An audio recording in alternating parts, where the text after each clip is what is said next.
Well, welcome everybody. And then I'll start in the normal way by acknowledging the Aboriginal and Torres Strait Islander peoples as the first Australians whose lands, winds and waters we now all share, and pay respect to their unique values and their continuing and enduring cultures which deepen and enrich the life of our nation and communities. I would like to acknowledge the Gadigal people of the Eora Nation, the traditional custodians of this land, and pay my respects to all elders, both past, present and emerging, and to all those that walk with us. Today's session, and welcome, it's great to have you all here and in here, is going to be taken by Brent Duckor and Cowie Holmberg. I got that right, Cowie?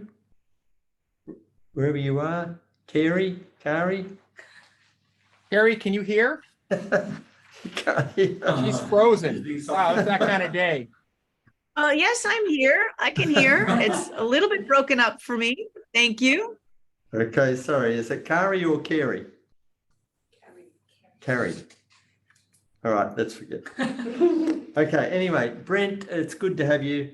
I remember you talking to us a number of years ago now about coming and spending some time at the centre and studying with us, and that didn't happen. And then this trip, you were going to come and actually be here on this occasion, and that didn't happen. So we're going to have to work some other time to get you here to talk to us or work with us at the centre. It's great to have you here, and thank you for coming. I'm not going to read out all Brent's material there, but you know, you can see he's very well qualified, and Cowie as well. And we're really lucky to have them today to talk about an area that I know he's an expert in. The topic for today is feedback for deeper learning, from normative theory to practical usage of tools and practices in classroom settings. Brent, what we tend to do is have about 35, 40 minutes where you can talk. People can interrupt. I don't know how we do that. Probably have to put a hand up or call out or something, and if they want a point of clarification. But at the end of the session, we then open up for questions, and you know, we chat for another half hour, 40 minutes or so, or whatever. I hope you're okay with that. Fantastic. Can you hear me now? Yes, we can hear you well. So over to you. Very grateful, graciously appreciate the flexibility with the center. Jim, thank you for giving us an opportunity to work with your group. You are very well known and well received here in the US, particularly the circles that I travel in, as you know. So it's just a pleasure to be able to share some research and some findings that Carrie and I have been working on, you know, as teachers for probably the last 25 years of our lives, as researchers the last 12 to 15 years, and most recently as the author of a few books that have tried to put us in a place of deep respect for teaching practice as a craft and art, and as something that requires much more humility when we approach it from some of the perspectives that I have learned both as a graduate student and now being a part of psychometric research communities. Many of you may or may not know, I started my graduate work with Dr. Mark Wilson, an Aussie from UC Berkeley now. Mark's affiliated also with Melbourne, I guess. We won't hold that against him, right? At University of Sydney. But Mark is, for me, a guiding light in some of the work that I'm going to present to you. And luckily, Carrie, who I came to know in the last 10, 12 years of our work as colleagues at San Jose State, has often met Mark as well. And so I just want to pay a little bit of respect to trying to blend two worlds today that very often are unblended. And we'll try to bring some humor occasionally. We may be a little too serious. That can be, I think, a problem with some of the Yanks. I know that I get too serious sometimes about my work, but I do want us to be able to just kind of together look at some of the things that we've tried out and think of it mostly as a journey of trying to blend two very different worlds. On the one hand, the world of what we might call those interested in education measurement, those interested in psychometric scaling issues, those people who seem to care about the idea of a kind of approach to variable definition that would allow us to look at studies of studies, for example, or even make sense of correlations between different kinds of outcomes. You know, there's this measurement side. And then there's this other side, which is where Carrie and I live and breathe each day. And that is teaching beginning teachers and working with in-service teachers on how to improve classroom assessment practices, particularly with a focus on formative assessment and what we're now looking at as formative feedback practices. So, you know, the two peoples who populate those universes don't often overlap. And if you'll just be patient with us and maybe even feel some sympathy for us as we try to share a little bit about the efforts we've made to bring these communities closer. I'm not going to say too much about who we are either, and I'm going to let Carrie take us through this next section. But just so you know, we got a couple of background skills here, and we've played in a lot of pools and ponds. I do want to give a shout out, though, first, Carrie, to you, because you are a graduate of Stanford University's master's program in education, the STEP program. It has produced tremendous people. Linda Darden-Hammond, as many of you may know, was a founder of that program and certainly a participant in it, as well as Dr. Lee Schulman and others. So Carrie, I've always looked at it as a fellow traveler with my work coming out of Central Park East Secondary. It wasn't a graduate program I was in, but it was a very similar approach to what it means to teach children who are living without all of the kinds of educational supports, we might say, resources, and even just privilege.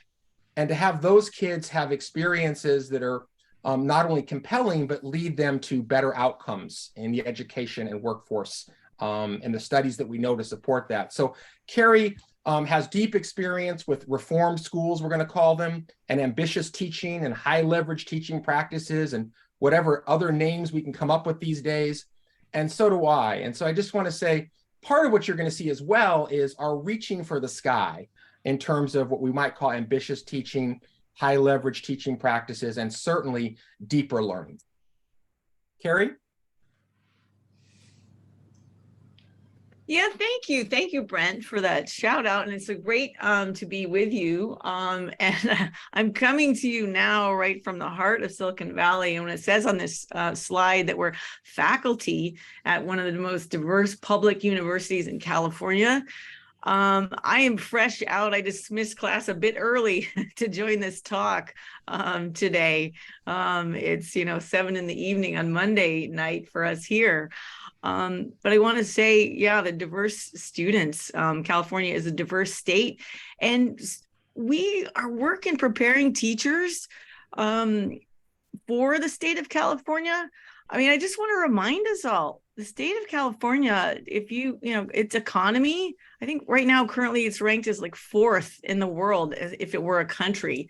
So, and we're in a system, we're one of 22 state universities that does this. But what we care about is teacher growth, most of all. And so, yes, the books that we've written together are research-based, but it's always in the service of teachers' growth. And our writings are consistent with constructivism in that tradition, including Vygotsky, that suggests that all learners, including teachers, have this zone of proximal development with respect to achievement in their field. So what we think is interesting and where the talk will take you today is about this exploration and think about the idea of progress variables. Right. So we're interested not just in expert teaching and in novice teaching, but that area in between and connecting that to how do we define these progress variables? What's that process that like? Brent? Well, today's talk is supposed to cover quite a few things in a little bit shorter time than we might have hoped, but we're going to leave time for Q&A. So whatever we move through today, even if we go a little faster than we'd hoped, it's critical that we hear back from you. I mean, this is, I know, practicing what we preach. We're interested in your feedback about the kinds of arguments and claims that we're going to advance. Part one of this talk is going to speak a little bit about measuring formative assessment practices in teachers. And that's where it's going to get a little controversial, a little scary. And you might even have your hackles kind of come up on the back of your neck, even though it's early in the morning for you. But we're going to actually try to say and teach and share a little bit of the work that we did in the last 6 years pre-pandemic to really lay out the argument for modeling progress variables or growth for teachers in a particular set of practices. They happen to be formative assessment practices. Then we hope to be able to tell you a little bit more about what we've been doing recently, having just written the book on formative feedback, and say a little bit more about what we think are some of the next steps and possibilities for people that are interested in modeling progress for teachers in formative feedback practices. And then we hope to, again, at the end, leave a little bit of time to say some things about maybe we should think about maybe what we're calling a teacher learning progressions framework. If we're going to get interested in assessment, evaluation, coaching, support for teachers, we might want to think about what some of those learning progressions might look like, not in lockstep developmental arguments from the 19th century, and not from trait-based arguments about some people are great teachers because they have magical personality powers and others don't, but really a much more, I think, down-to-earth approach to how would you just think about teacher growth in terms of mapping some goals and some possible ways forward in a practice as challenging as what we call classroom assessment. So the generalized problem that we see that kind of sets this up is we know that formative assessment, or FA as we're going to say, makes a difference, and it has a lot of effects attached to it. One only need to look to John Hattie's work and the visible learning research to have all the answers you want about how to think about formative assessment as a practice that has a particular effect. Okay? So we're not going to make those arguments here. But we are hearing some background noise, by the way, so if you guys could mute, that would be great. I think that's going off the screen. Yeah. Okay, so we do have a lot of knowledge about formative assessment and its effects, but as you'll see in sort of yellow here, the caution is we do not yet have, or have we measured, persons engaged in a continua of formative assessment practices with some sort of analytic rigor, or ironically, we would say relevance to the development of those FA practices and practitioners. So we're going to try to make the claim today that while we have evidence about the effects of formative assessment on student achievement, we have less evidence and less thinking and knowledge about how to start to measure and evaluate and assess growth on continua in the practices. Specifically, today, that brings us to the question of formative feedback. We have lots of studies that tell us that formative feedback in certain conditions with certain sorts of delivery mechanisms and certain curricula can make a difference of some kind in student achievement.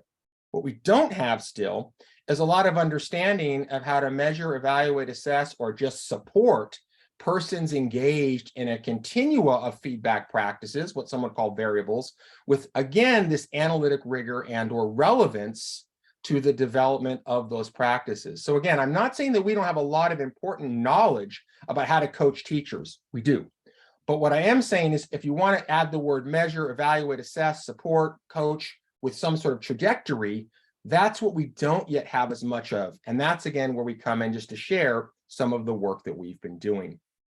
The quest for measuring FA practices is fraught with a lot of challenges, and I would say even a lot of pushback and some resentment. When we started this journey, we discovered that it was easy to tell this story. That is to talk about high leverage formative assessment practices and to think about questioning strategies as a fundamental part. If you look at most of the formative assessment literatures, both you could say the ones that are for practitioners and the ones that are more rarefied peer-reviewed studies, those kinds of stories always point to questioning strategies as a critical, important part of formative assessment. So pretty much everyone's with us when it comes to the value of posing questions, pausing for student thinking, and probing on responses. There's very few people that would say that's not really at the core of what we would call good formative assessment practice.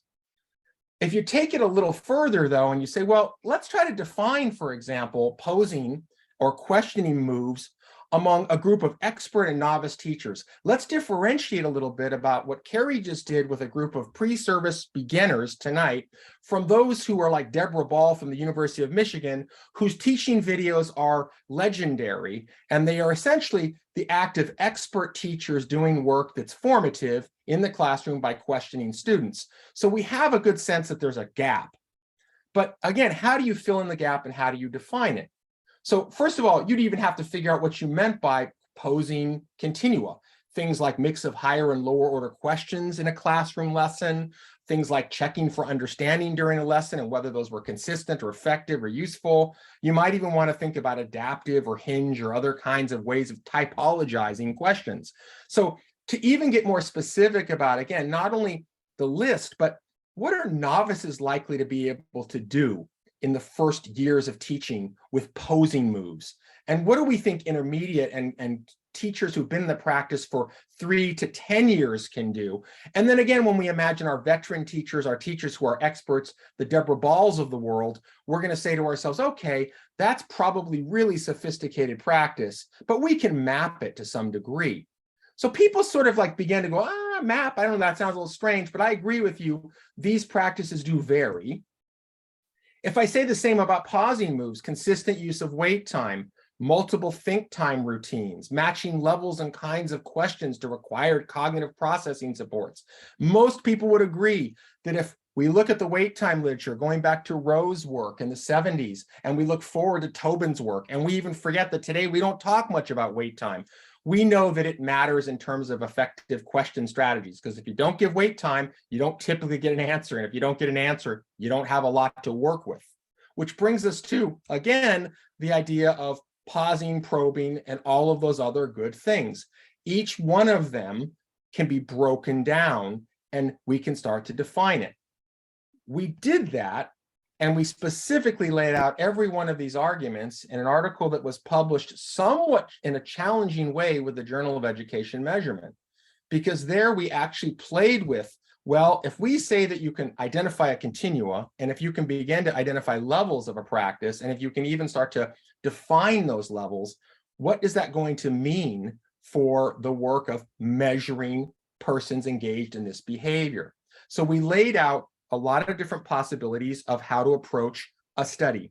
We use construct maps, task design, scoring guides, right maps. Some of these things may or may not be familiar, but I point this to you to say, if you're interested in knowing kind of the depth of the argument we tried to make, that's where it is. For today, we just want to say that it was very important for us as we were diving into how do you model posing, how do you model probing, how do you model pausing, how do you model those things either together or separately? Do you have some system for holding the different components together? And the system that we pointed to was some work that came out of Wilson's shop at Berkeley on this idea of, well, to construct a measure, one ought to at least begin to think about what the item and task designs are, the affordances constraints, what the kinds of scoring guides or coding schemes are going to be for looking at performances and beginning to unpack whether somebody is at this level or that level. And then the sort of fourth component, which is the quote unquote measurement work, is to say, well, let's kind of fit some of this data to a model and let's figure out whether we can find some structure, whether we really believe that there are 5 levels or 4 levels or 3 levels, or whether we've just done a very poor job of even understanding the practice itself, because when you put all these components together, you find out that things don't match. And I put in the center of this a heuristic device for all of us, because if you're going to talk about continua of progress for particular sorts of practices that are high leverage, it probably is enough to say the experts say this, do a couple case studies, prove that you can code out expert versus novice practices, let's say in posing. But you also want to be able to bring some reliability and validity evidence to the game, in part because what does that do for you? It forces you into the question of, if we're both looking at a video of a performance, or we're both in a classroom and we're saying this teacher's posing really well, we want to be able to consistently make that judgment so that if someone sees that same exact performance, they roughly are going to say, yeah, I see that. Now, this could be as real as a principal who's walking through a classroom and is trying their best to figure out whether their teacher is engaging students and the class has a particular orientation of the school towards formative assessment. I want to see whether kids are getting asked questions and whether they're asking each other. And so to see that, one has to see it with somebody else. It's not enough just to see it for yourself. And that's what we mean by reliability evidence. The validity evidence is a little bit more nuanced, a little more techy and nerdy, but it's basically the idea of, do you have evidence that this is really defining the construct as you said it should? Do you have a little bit of evidence that there's some internal structure to the work? Some people call it dimensionality, some people call it factors, whatever that is. Do you have some evidence that you can look at those different components and say they're related, but they're different? So we take this picture and we basically went about laying it out step by step. And I'm going to run through this pretty quickly now because this is available in the article.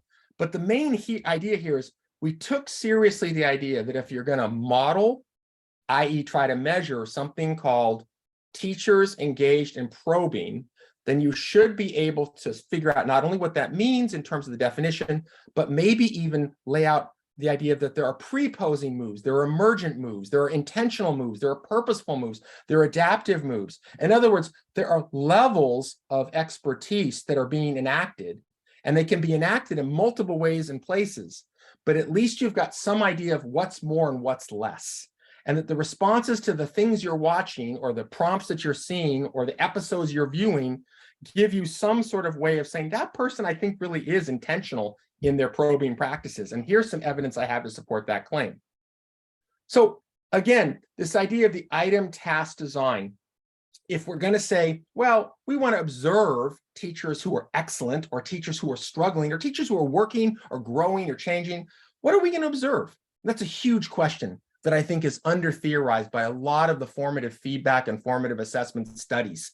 I don't think we really have good control in a lot of those studies about what are we observing and what are the conditions of those observations and how might they generalize. So just at a minimum, we took the view of, well, let's at least take a standardized performance task that's given across the state to a group of students who are actually submitting videos of their own practices as part of their teacher licensure package. So we were able to access those tasks, which were essentially teach towards an informal assessment task and utilize different sorts of formative assessment strategies to show that you can work with students in a classroom.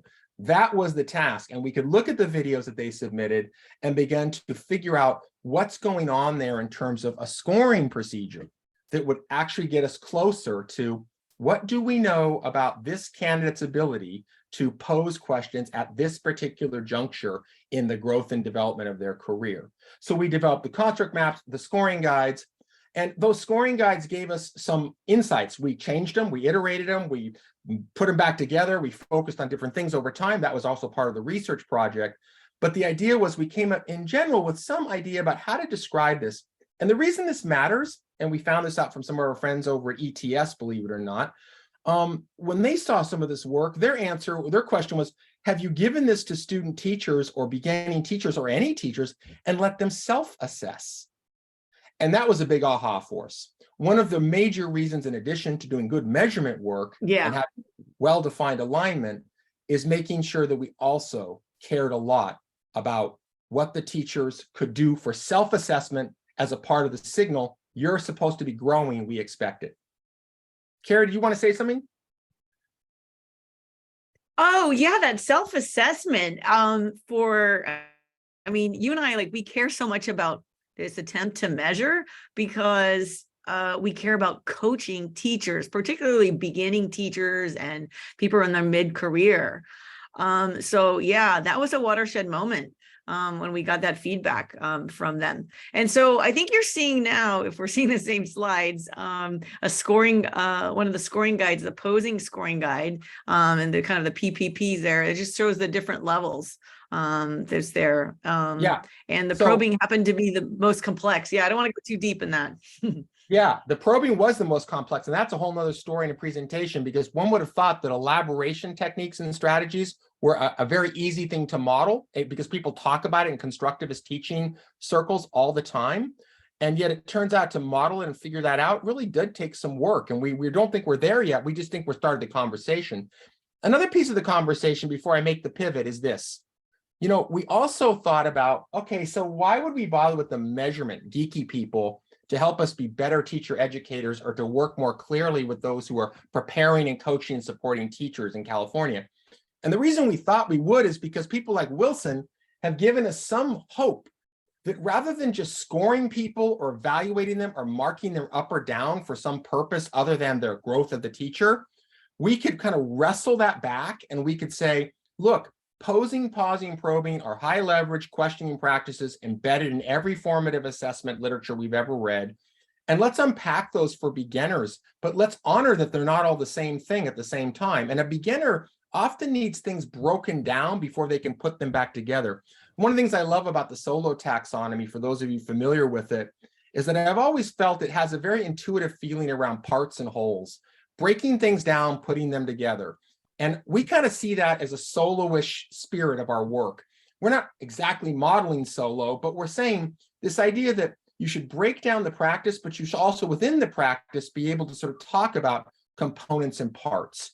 So again, I'm going to leave this for another time based on sort of our late start, but our CTERIN study, which is actually available, finally put all of this together. Everything we promised in the GEM article, we delivered in this particular study. And so what that gave us was a set of tools to say, look, we identified the construct maps. We then took the standardized task and observation design that everyone could agree was a reasonable one. We applied some scoring guides, we did double rating, and we played a bit with the right maps and the IRT models to figure out whether we could argue for a certain internal structure. And the short answer to that was we found sufficient validity and reliability evidence to say that we weren't just making things up when we said this stuff kind of can be coded, it can be looked at, and it can be differentiated.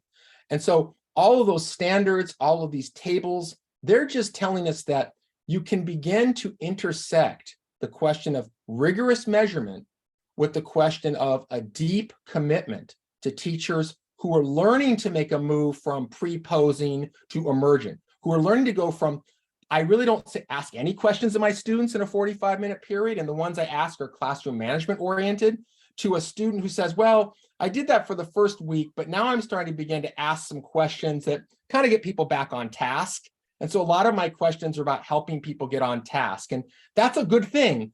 But maybe by the end of this semester, I'm going to aim for a little bit more. I'm going to try to figure out whether I can ask sort of a declarative knowledge question or a strategic knowledge, or I'm going to ask a higher order or lower order, or I'm just going to try to ask for checks for understanding during the lesson at a turning point that I don't normally do. So we respect all of those emerging practices, but we look at them as goals to be had over time. And that's where we're at. We're at growth over time. So that's going to give us a pivot now to, yes, you can provide evidence that is fairly good for modeling formative assessment practices. The question is whether you can think the unthinkable and get away with it and have a career, because most of the time people do not want to hear on the formative assessment side that measurement is possible. And on the measurement side, people don't tend to care about formative assessment as a high leverage instructional practice that's teachable to beginning teachers. I just haven't found hungry people for that yet. So maybe they're out there, we invite them, but the next story is where we are today in terms of building a new system for our work on formative feedback. Carrie? Yeah, so this next part, Brent and I both are going to speak about the quest for measuring formative feedback practices, as he mentioned earlier. And we see in the upper right-hand corner, this formative feedback framework, using this framework and where it comes from and what it entails, we will talk about. But before we do that, we will speak to kind of where feedback and our big ideas are situated.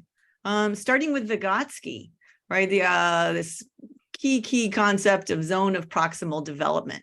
So we just want to convey and remind everyone that that's where we're interested, is where teachers can grow, what their next steps for development and sophistication in formative feed practices would be. We also were informed by Roy Sadler's work and his emphasis on routines and protocols, particularly those around self-assessment, and the fact that learners really benefit from having exemplars and having clear statements about what they are to learn and what those criteria are. As well as Bronwyn Cowie and Beverly Bell. And this idea of interactive formative assessment feeds into how we think about feedback, particularly these loops and cycles, as you can see. So we thought hard about like how this fits in. Another important mental model is this one that Wiliam and Thompson had, and you'll see in that matrix that one of them is a different color, right? And Brent, we kind of had no idea when we got into this and focus on this providing feedback that moves learning forward, that they named what that entailed. What was it? We said what, 360 pages in our book about this. Yeah, we went from a nice statement inside of a nice graphic to, oh, geez, we're going to have to call our editor and say, sorry, this isn't going to be a 150-page book. There's a lot more to say than meets the eye, and it's time to say it. Yeah, so this what's captured our attention, and this is a main mental model that's come out of it. You can see that it's topped at the top with context for learning, and it's anchored at the bottom. Those of you familiar with the assessment triangle, which I hope is everyone, you'll see it harkens back to that. With on the left there, tasks, projects, like, well, starting with learning goals at the top, learning goals, standards, and skills. Right, and then task, projects, and activities, working around counterclockwise, and then rubrics, how to interpret them using progress guides and next steps organizers. But at the center of this graphic are these focal points of directionality, configuration, and modality. Yeah, Brent, tell us about those a little bit. I'll go into more detail, but I bet you have more to say about this. Well, without giving too much of a sneak preview, the reason we took the time to show you how we start to model what we think are dimensions in the previous research out of the PPP, posing, pausing, and probing, we're now going to be trying to do that with directionality, configuration, and modality. So we wrote the book, and the book is written for practitioners, but underneath it is a research agenda, which is, can we begin to think about these focal points as either subdimensions or dimensions? And how might we model continua of practices that would leverage directionality in formative feedback-rich classrooms, that would leverage configurations, and that would leverage modalities? So that was about what I was going to say. That's perfect, and because that's what it is. So let's just learn a little bit more about what those three are. Directionality has to do with who's most responsible for the actions that are occurring during formative feedback practices, right? Who's the primary driver of the process? So some common answers, the three big ones are, we see, is it teacher driven? And that can happen, you know, whether it's one-on-one or the teacher driving a feedback with a group or even the whole class all at once. Or instead, is this formative feedback process that we're observing, is it peer-to-peer?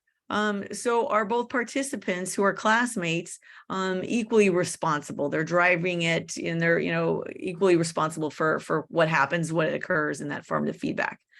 Or is it self-driven? Yeah, and one of the things I wanted to note, Carrie, is that this is, again, for the measurement folks, this is the University of Sydney that we're talking to. Jim's group is extremely sophisticated. And Jim, you know, we invite all of you to look at this and say, how would I treat that as a variable? How would I think of this as a dimension with possible facets or even subdimensions? In other words, can directionality be treated finally as the variable that it deserves to be? And that we think of that there are some people who really are able somehow, and it might be because of the conditions, the school, the kids, the particular curriculum. There might be lots of good explanations for why they're able to, but we want to, are they able to differentiate? Can we look at and say, there are definitely more and less sophisticated practices that include using teacher-driven, peer-to-peer driven, and self-driven activities to move the formative feedback process forward. And when we're speaking about the focal point of configuration, we're thinking about, is it just an individual student? Is it a small group of students, or is it the whole class? That's the way it gets expressed. So, and there's a lot to this, right? Because as you know, if you're a teacher, you say something, it's a moment when the whole entire class can hear you speaking to just one student at a time. You're going to choose your words extra carefully, right? Then it was just one-on-one and there's a little bit more privacy and maybe people cannot overhear, right? But, and it's not just that. So it's not just the interpersonal dynamics of witnesses and overseer, people overhearing, spatial arrangements and different things like that.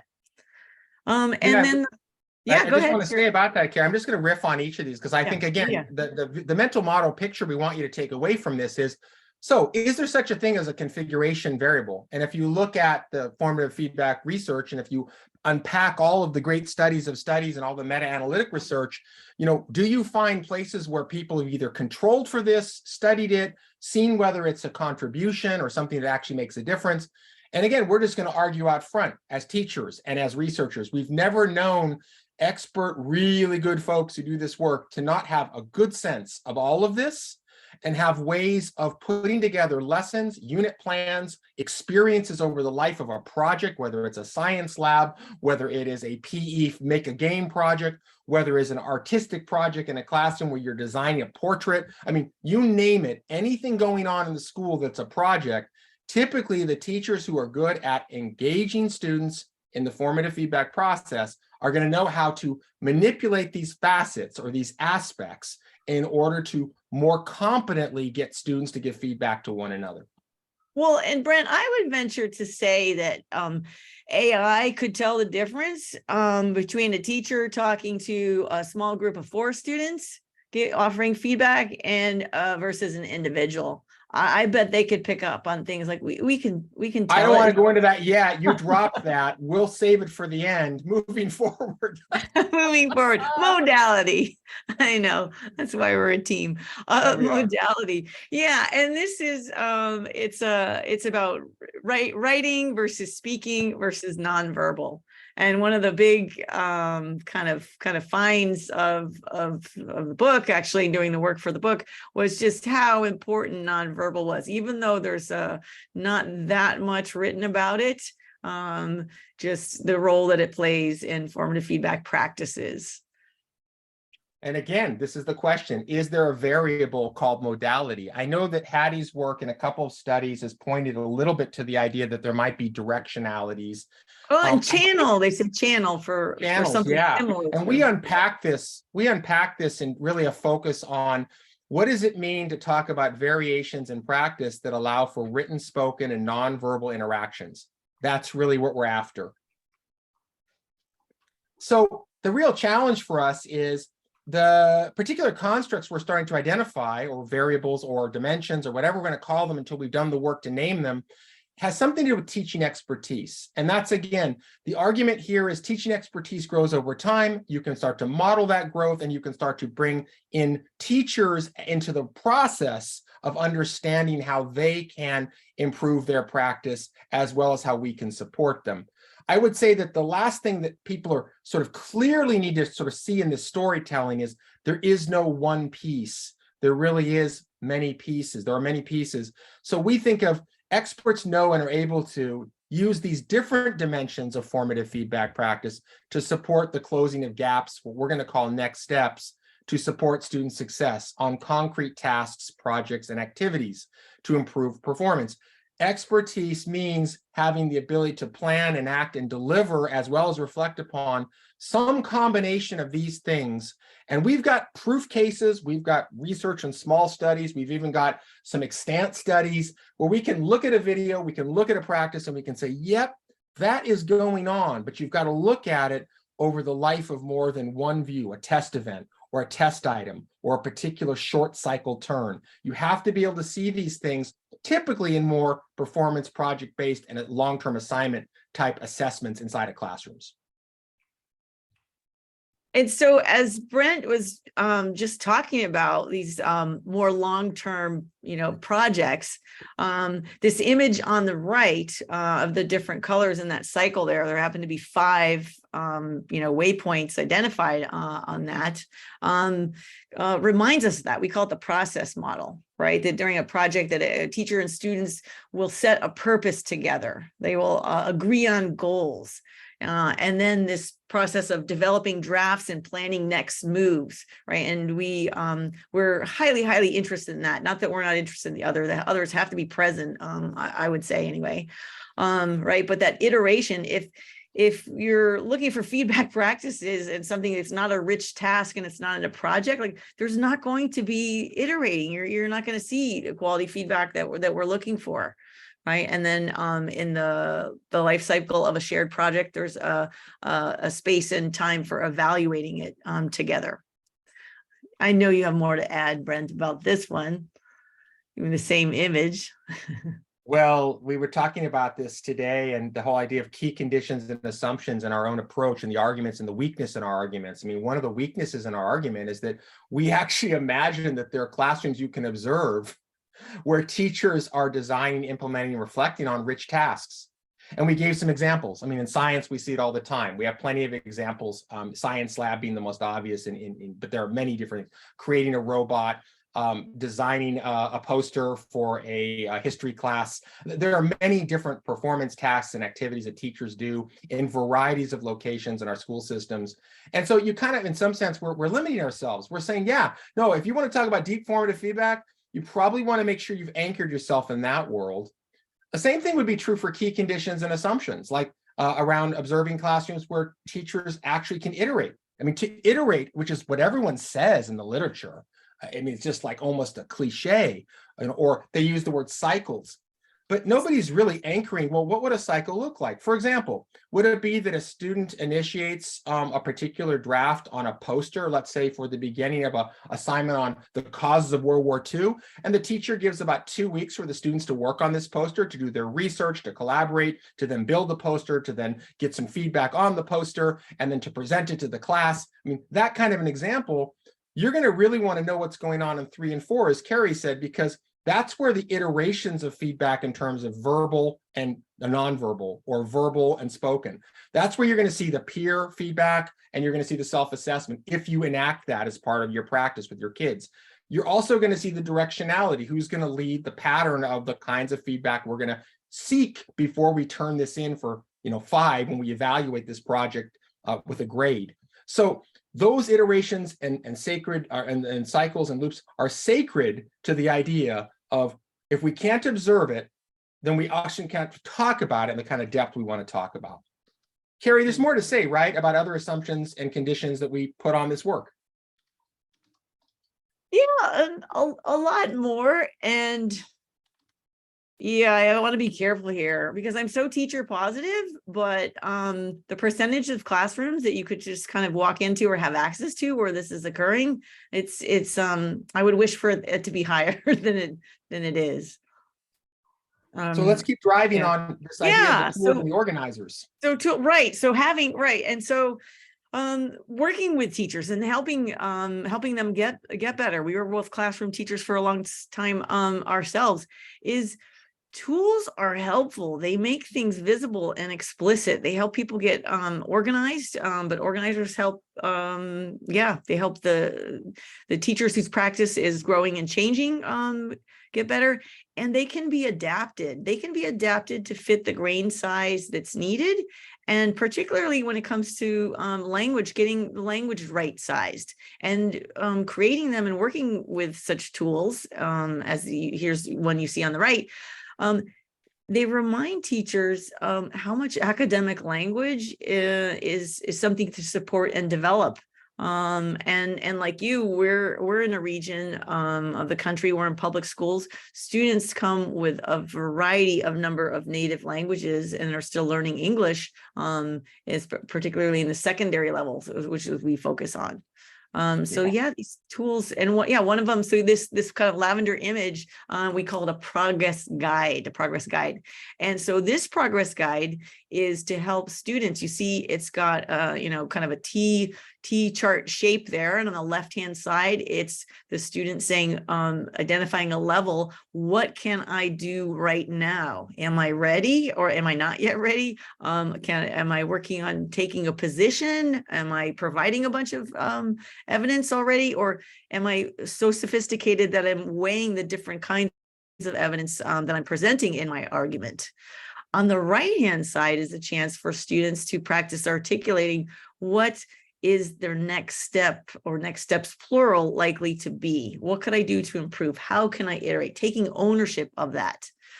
Getting that down. When students, it's a different thing if students are just saying it out loud versus using a tool that expects it in writing. And so again, to sort of zoom out, there's this whole problem of how do we engage in this book, which we did, teachers in constructing these kinds of tools.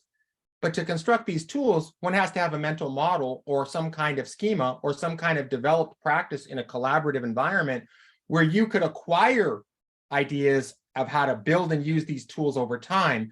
So again, it goes back to the idea, we wouldn't expect the novice teacher to walk in with formative feedback practices that are using tools. That would not be how they start. What they typically start with is their naive and native conceptions of grading, or their ideas about grading as feedback, or their idea that if I give you a C, that C in our system of marking is going to make you motivated to get a B. People come in with very different entry points, but as they work through the progress guide, or what we would call the Continua of practice, tools will start to play a role and when differentiating novice from expert folks. And it'll even start to differentiate intermediaries in our argument. Here's another example taken from some work that was done in Kentucky, Issues, Evidence, and You. It was a science curriculum in middle school. And all that we're showing you here again is just another example of a tool. It's not a rubric, it's not cumbersome, it doesn't have the dysfunctional detail that Popham talks a lot about. It's a way of constructing and deconstructing language that students, teachers, and peers can begin to use to self-assess, to figure out where they might be, to give themselves conversation starters with other teachers. Again, a tool that we would expect to see in the intermediary levels of progress for this argument. We wouldn't expect this at the bottom, the beginner, and at the top levels, maybe a teacher can bypass some of these tools because they've got such strong pedagogical practices. But we would still argue kids need tools too, not just the teachers. So if you're in a formative, feedback-rich environment, there should be tools circulating. There should be artifacts circulating. There should be processes that are visible. Otherwise, how would you know that people are doing that iterative work? So the bottom line here is we've given you a sense of the key variables that we're interested in that come out of the work of 3.5 years of trying to write a book for teachers, essentially, about how to get engaged in this work. But now the real stuff starts. How can we begin to think a little bit more about observable, traceable, and coachable continua in these areas and help people sort of think about this as something to be acquired as an art over time. So now for what's ahead. Well, Carrie, we're almost out of our time. In fact, I think we're pretty much there. So why don't we just say this? We argued partly today, sorry it took us a while to get started, but we're here, that the next step for the formative feedback world in our mind after 20 years of research in this field is to really dive into these ideas of defining and delineating continua of expertise and practice, of discrete, definable places that we consider high leverage for how we would identify good formative feedback practices, effective formative feedback practices. We want to see more visible and traceable examples, which if you were studying these things and arguing that there were differences, you might be able to bring in. I see these tools, I see these procedures, I see these actions, and those are things that help me to understand something. Developing general and specific progress guides so that teachers can be invited into the measurement, the assessment, the evaluation, the continuous improvement in their profession. So they can participate rather than be objectified and treated as people who are evaluated without having any real ability to be a part of it. So we think these progress guides can be the heuristic and some would call boundary objects to both do good measurement work, but also to really engage teachers and let them have some say in it. And then finally, this is the most big hanging elephant in the room.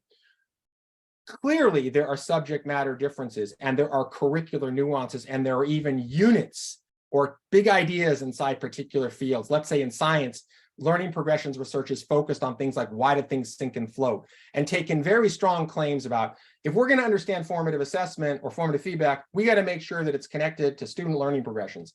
I'm not going to make that argument today, and neither is Carrie, because we don't need to make those arguments. We just need to say that we know that there are subject-specific and disciplinary nuances that the whole field can grapple with.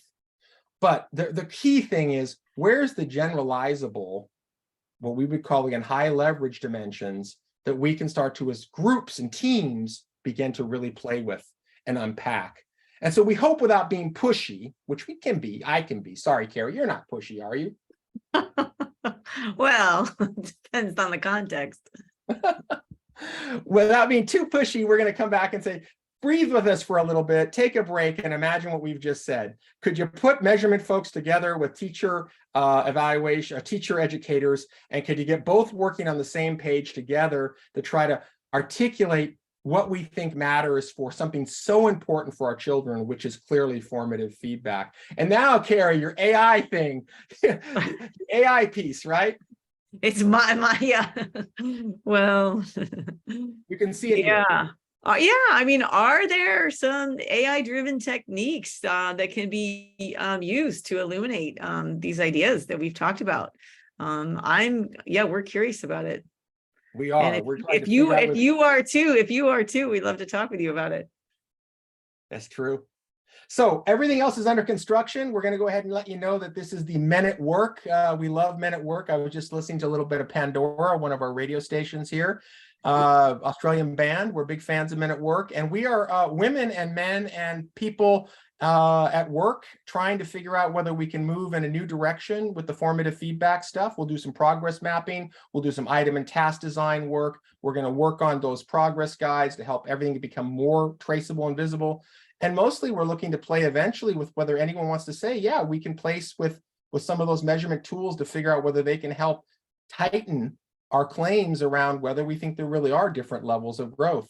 We've got a construct map that we just started this last 2 weeks ago to begin to put together.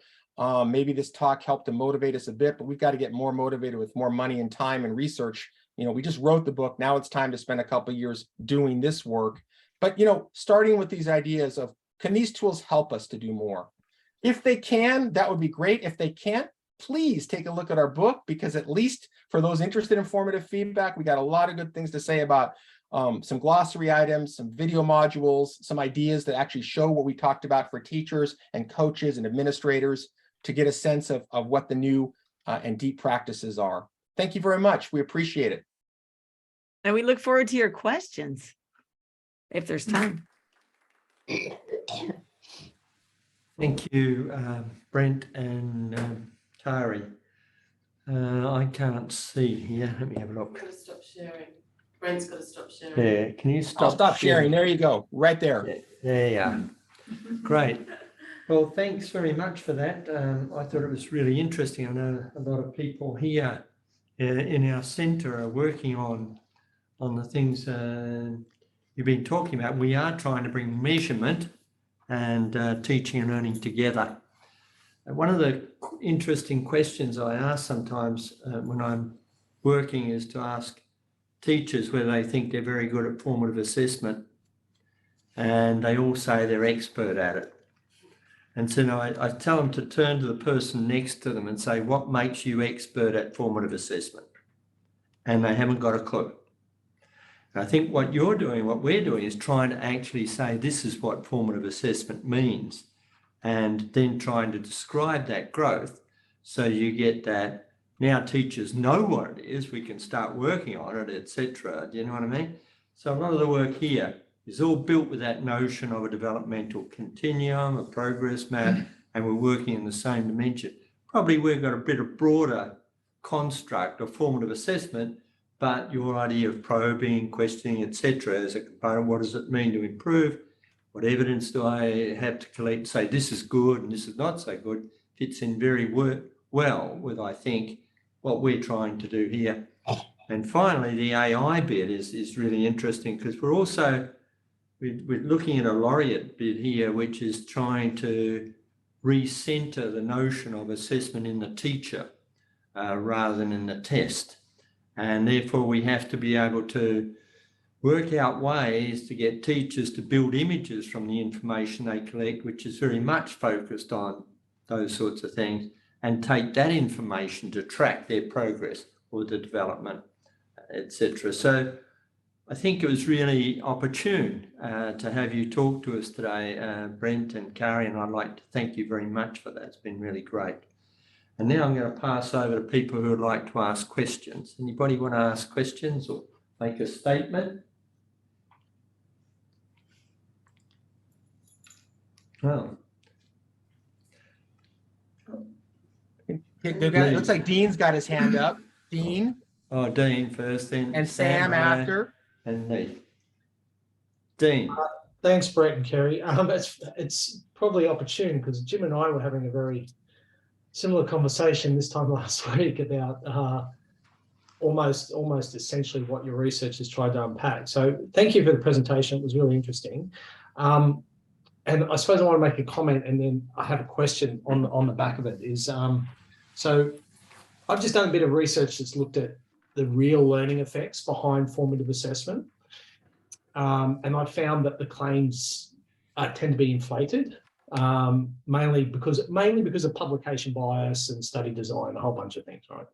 Which shouldn't surprise us. Suffice to say, they're still positive. But I think the conversation Jim and I were having last week, and I'm interested in your understanding of this, is how well has your, when you speak to teachers, how well are they able to delineate between examples of formative assessment and non-examples of it? So that's the first question. How in their mind do they differentiate between something that is formative and something that isn't?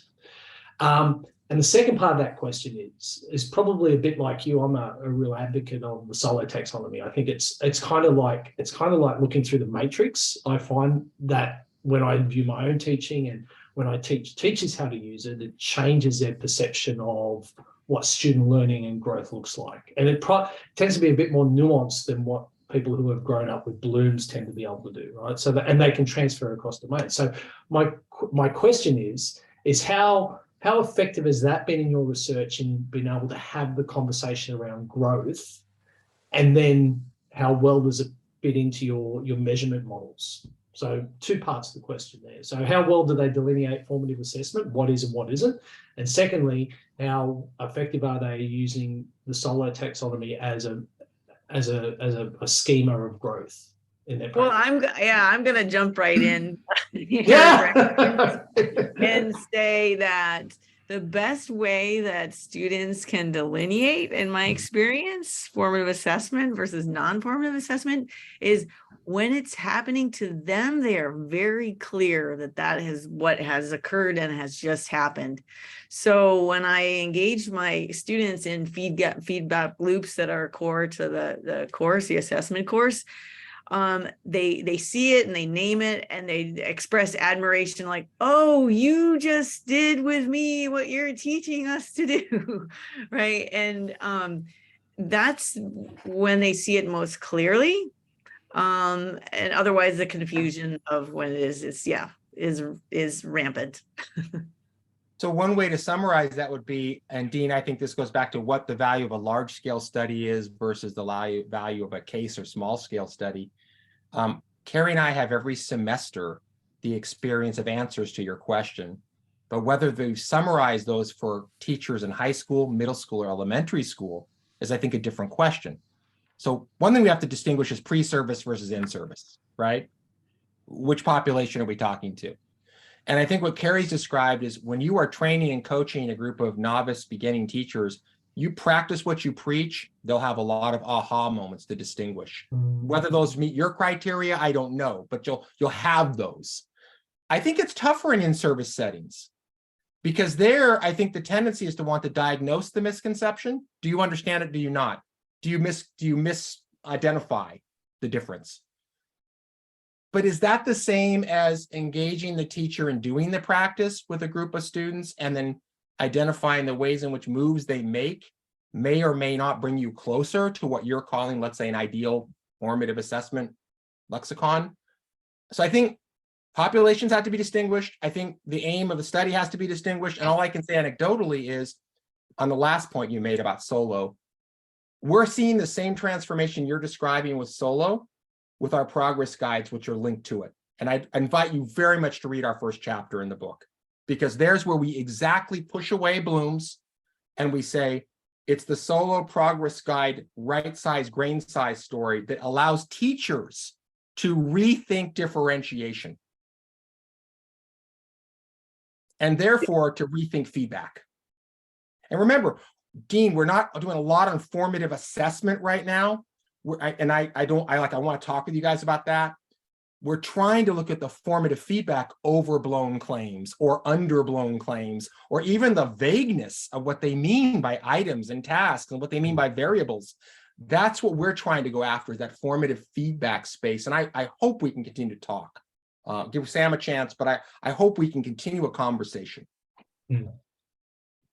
Great. I'll probably have a follow-up question. We're going to let someone else ask something. But thank you. We can Thank stay you for afterwards both to your talk to you, responses. Dean. I'm glad to talk to you after everyone's gone. So yeah, we No can keep dramas. on. Thanks. Sam.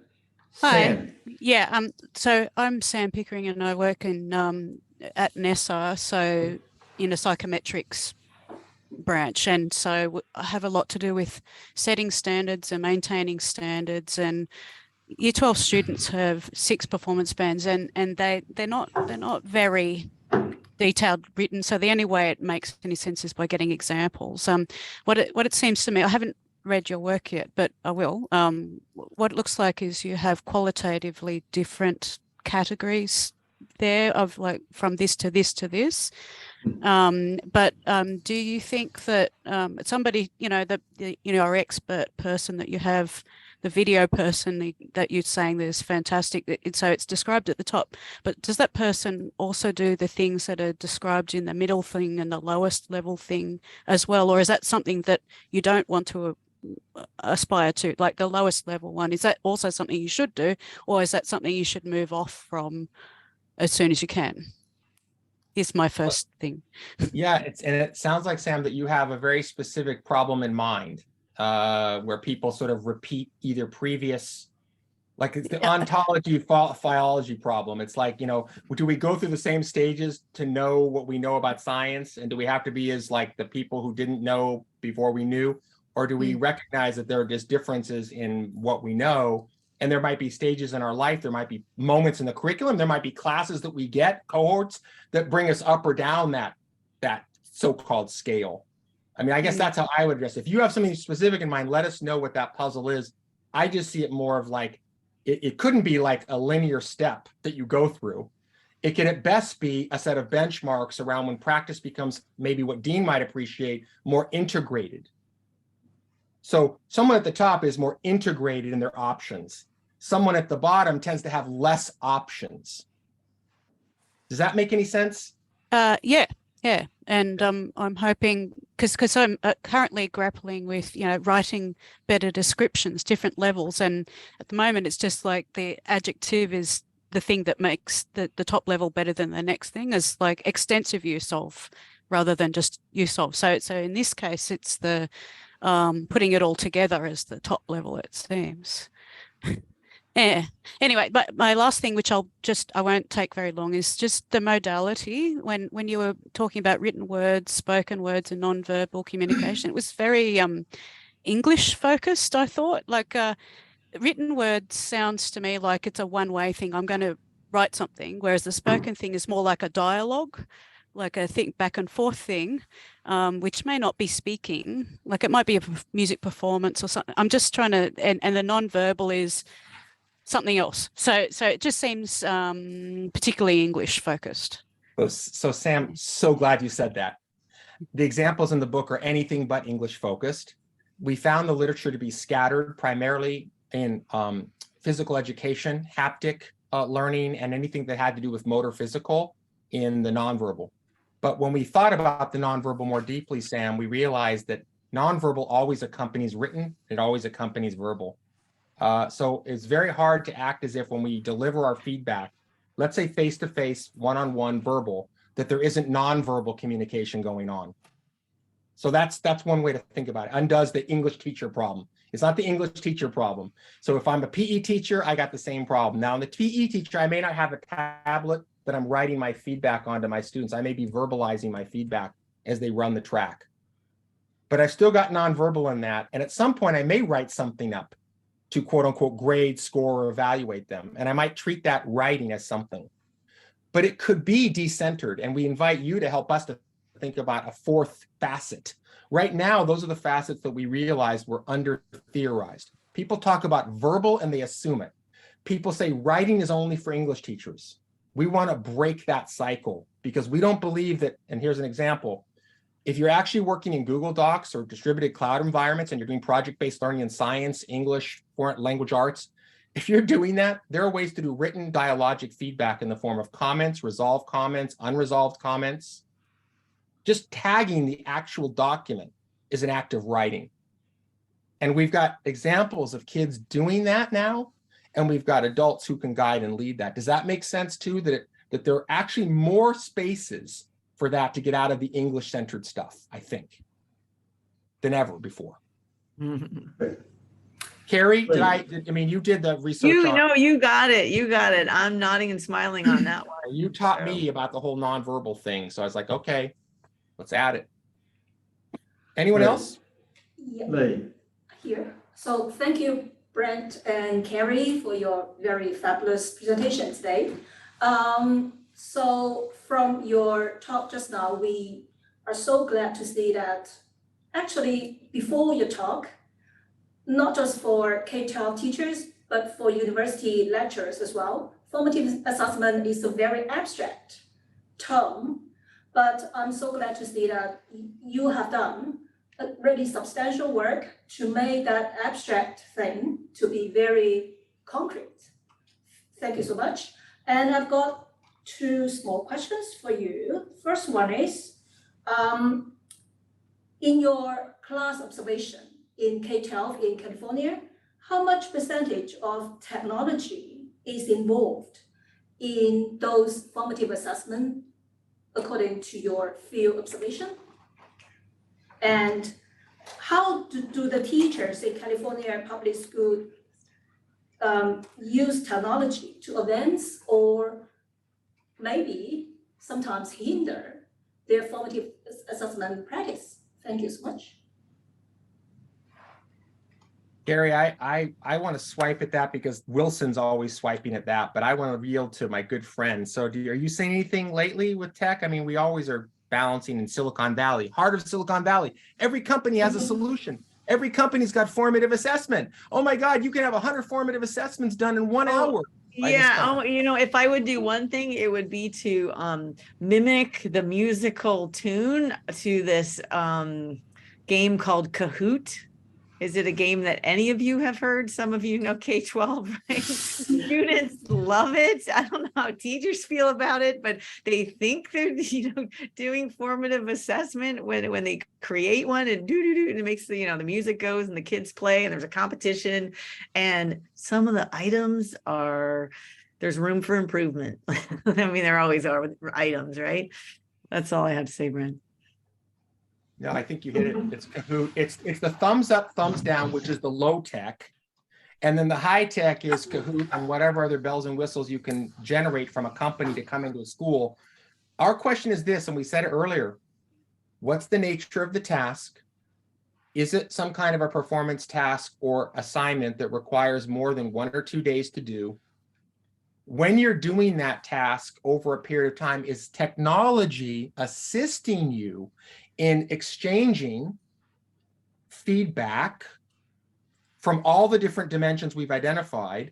And so I think the ideal answer could be, we can't wait until we see a school that is trying to play with the idea of teaching kids how to do what adults do when they actually engage in feedback on projects that are substantive in their own workplaces, and they collaborate and they share and they create and they work to create something that then in several weeks becomes the thing that they have produced.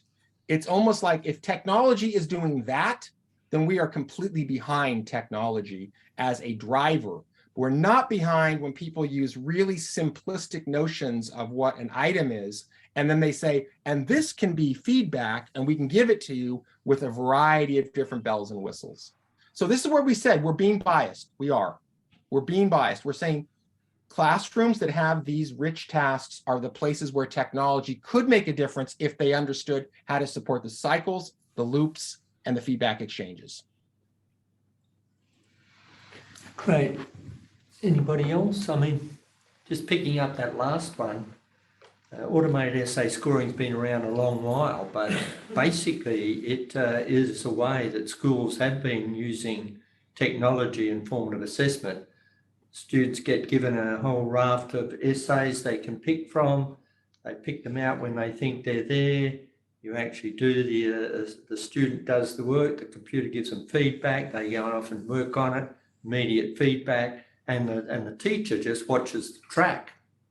So that's been going on a long while. And as we're becoming more sophisticated with technology, I think it is a significant part of the future for formative assessment.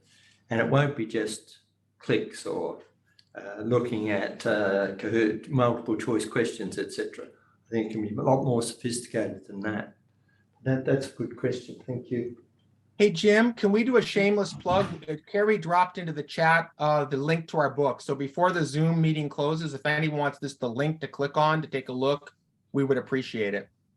How do I do that? Oh, we did it. We put it in the chat. It's in the chat. Okay. Thanks, Brent. Yeah. Where's the chat? Is in the invitation. Yeah, If you're going to it's there, you guys. It's There you there. are. Yeah. I can reshare that as well, Brent and Carrie, when I send out the recording and the PowerPoint to those that were unfortunately unable to attend today. Yeah. I think so. People will have access to this. Okay. Yes. Yep. Yes. Great. Because I mean, you've actually done a session where our schools are on holidays, our universities are on mid-semester break. It's cold. It's actually quite nice outside, but very cold. And so you've got the people here who are really committed, and so hopefully it'll get the exposure that you required.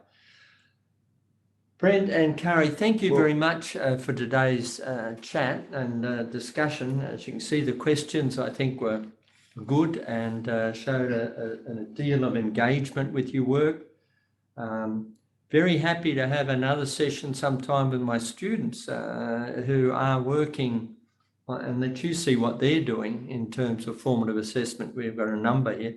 We've got about, I think there's 18 PhD students in the program, and 4 or 5 of those will be working on formative assessment and in different shapes and forms. So that'd be a good way forward. Thank you for your time. I know it's fairly late there, I think, isn't it? What is it? About 8:18, but that won't stop us. We're so glad to be with you in Australia via Zoom, and thank you so much for your patience with us today. We feel like we found a community and a family that's willing to really share and engage. We appreciate that a lot. It means a lot to us. So thank you all. Let's keep in touch, right, Jim? Let's do some more. I will do that for sure. We'll give you a thank you for your work. It's been really great. Just quickly Thank you, to Brent finish off. Carrie. Sorry. Can I have a word before we go? Hi, I'm Ike, where are you? Put your I'm here. Can everyone hear me? Yes, Ike, so we can. thank you, Brent and Carrie. Fascinating talk, very interactive, and I really enjoyed the talk and I learned a lot. And I have to say, you are God sent today because you know, I happen to revise a book, and I was asked to add a section in my book about like how do we help teachers deliver feedback to students and formative feedback and so on. So basically I know what to say and I know what to say, I know what to refer to. So I already opened up your book, and at Sydney University, we have your book ready through the library. So I will be looking forward to reading your book. So it's fantastic to really think about how teachers can be trained and learn and also reflect on their formative assessment, formative feedback as part of their professional development, but also as part of their career trajectory. I really enjoyed the sort of how to help them. What would be the framework that we can work on? I find your framework to be really accessible, and I think I also have similar question with Sam as well in terms of modality. because I'm from the applied linguistics sort of field, like in language assessment and so on, and you probably know quite well, like in the US, you have like, multilingual communities with a lot of English language learners. And I feel like, it's really important for teachers to be able to convey their feedback through, different languages of the learners and so on as well. I think that's probably is a challenging part for teacher professionals practice. I think that will definitely be, somewhere beyond the language itself, like the culture aspect, the values, the way people, display, support and meaning through that. I think that will be a lot of work that will be happening through, teacher education and formative assessment for teachers. I think I'm looking forward to expanding your work as well, so that, yeah, I'm excited. And I last but not least, oh, sorry, Jim. I also looked through your book. I have to comment that it's very accessible. You have guiding questions in different sections, and you have QR codes for people to scan and watch the videos, and then they can reflect on. I think that's a lot of work that you put on. So congratulations on your book, and I'm looking forward. I am so glad you said that, because it yes, thank you, Brent. I don't know who had you go last, but you just made my week. Yeah. And also, let me just say, just again, I know we're academics, but as academics, give us one more little ounce here. You are so right. The formative assessment literature has been dominated by a very strong Anglo culture that places a lot of emphasis on language and talk. And when I was in Hungary, Romania, and Germany even, which is not, and I've been to parts of Asia, I haven't yet been to Africa, I want to go, people will tell you every time that formative assessment is culturally laden. It has a cultural perspective embedded in it. So we would invite you for the rest of our lives to work on that problem together and to figure out the way in which it has disciplinary implications, but it also has cultural implications. And I think you pointed out something very beautiful by saying what you did. I appreciate that it's accessible, but we have to do more work together to make it make sense in other ways to communities all over the world. Absolutely, absolutely. Thank you. Yeah. Thanks, Ike. Abdullah, did you have your hand up, or are you just clapping? Clapping, were you? Oh, you pressed the wrong button. Okay, look, thank you very much, everybody, and